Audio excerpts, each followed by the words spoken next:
Bago tayo mag-umpisa mga chong, paki-like muna na tong video dahil malaking tulong na iyan sa ating munting channel. Well, mukhang malabo pa nga sa ngayon na mabigyan ng sapat na playing time itong si James Laput dahil hindi pa nga consistent ang performance neto at nahirapan din itong sumalo ng bola tulad sa nangyari noong PB Commissioner's Cup Finals. Kaya suggest ng mga fans ay dapat tuloy-tuloy ang development dito kay James Laput upang hindi mahirapan at tumigas ang katawan nito. Pero may mga fans naman ang nagsasuggest na dapat bigyan talaga ito ng playing time upang masanay at hindi mawala ang kumpiyansa sa sarili.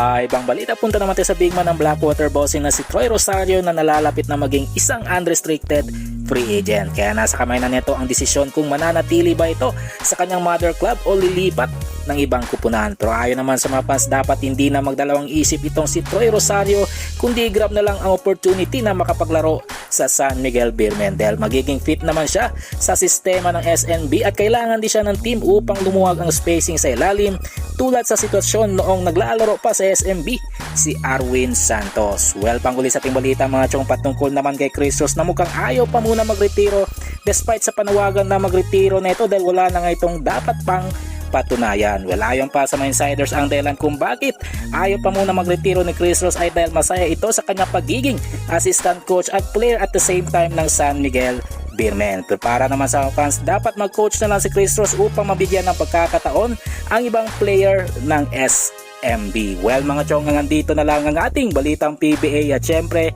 huwag kalimutan mag-subscribe at i-like itong video bilang pagsuporta. So this is Channel B once again. I'm out.